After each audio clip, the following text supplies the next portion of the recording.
Olá, saudações a todos e a todas que acompanham o meu canal.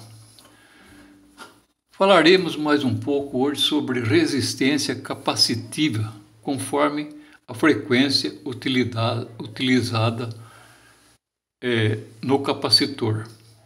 Porque, como sabemos, capacitor em corrente contínua, ele é uma resistência infinita.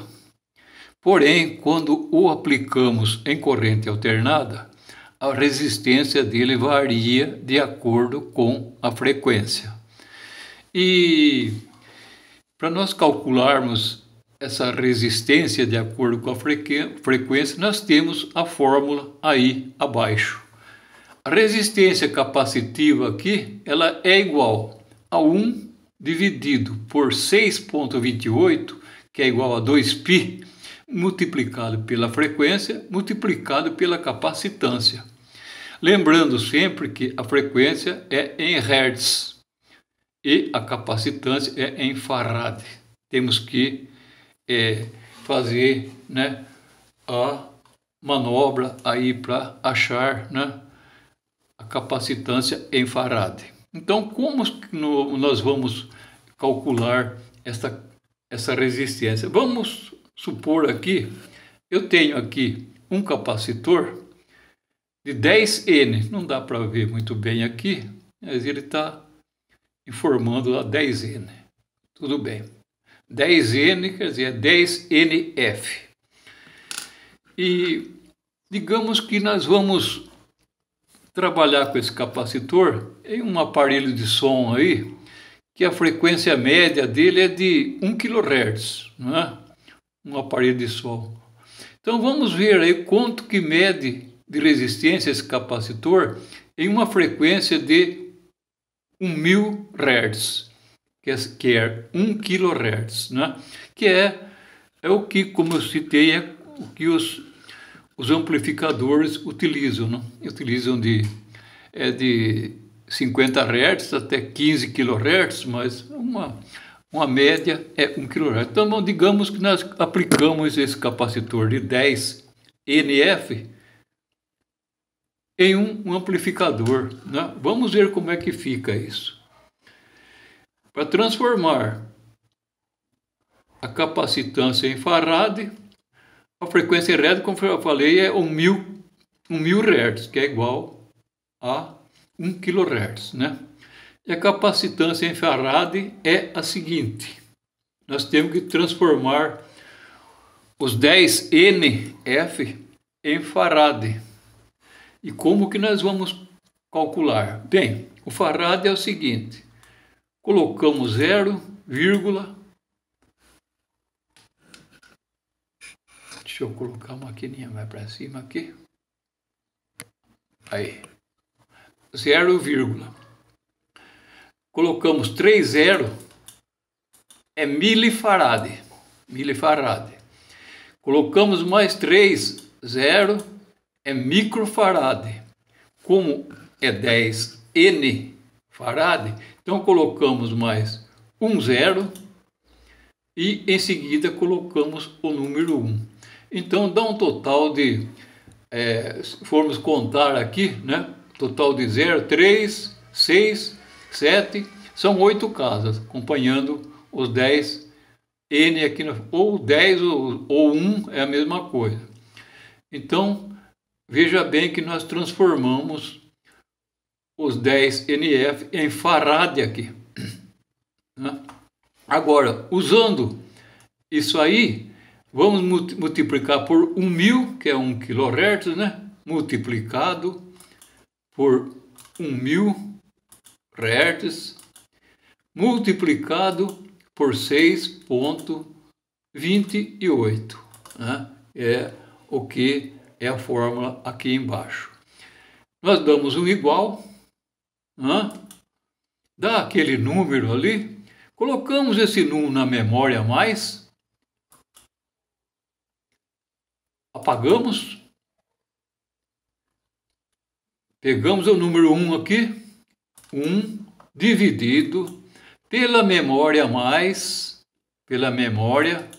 damos um OK, Então, esse capacitor aqui que eu citei, ele dá aproximadamente 16K em um aparelho de som com a frequência de 1 kHz. A resistência dele é 16K ohm. Né? Tudo bem. Agora vamos utilizar um outro capacitor aqui. Deixa eu apagar aqui.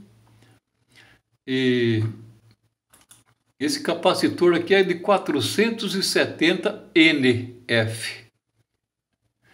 Vamos utilizar esse capacitor de 470 NF aqui em uma fonte chaveada que dá 50 kHz. Vamos ver como fica a resistência dele na fonte chaveada, não é? Então 50 kHz é 50.000 Hz.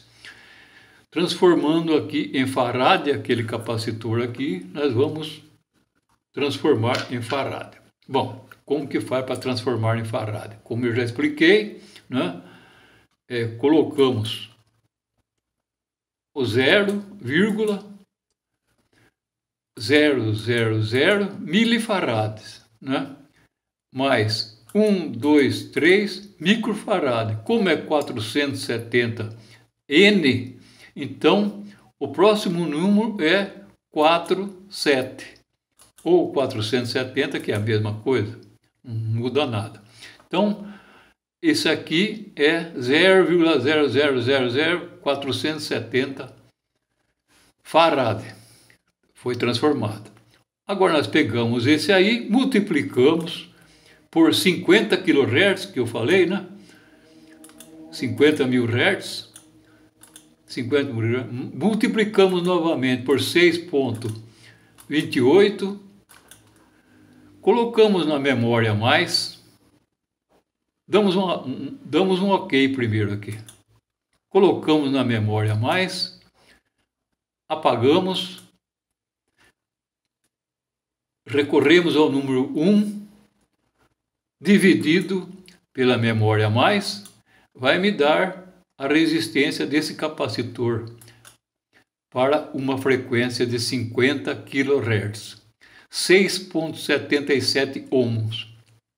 Né? Arredondando para 7 ohms, ele vai dar em uma frequência de 50 kHz utilizado, digamos, em uma fonte chaveada. Essas explicações é muito bom porque muitas vezes alguém pretende colocar um capacitor em um certo circuito, não sabendo, na verdade, o que aquele capacitor representa naquela linha do esquema. Né? Aquele capacitor na linha do esquema, não em corrente contínua, em corrente alternada, ele representa uma resistência. E essa resistência é calculada conforme esta equação que é mostrada aqui no vídeo. Então, espero que quem acompanhou tenha gostado e que tenha, né, entendido e que use, né, isso em alguma aplicação, se ele for desenvolver algum projetinho, né, ou algum dispositivo que ele precisa realizar. Fica aí essa informação aí que é de grande utilidade para aqueles que trabalham com eletrônica, que estão iniciando e ainda não têm a perspicácia de poder calcular certos elementos em um circuito. Muito obrigado e até um próximo vídeo.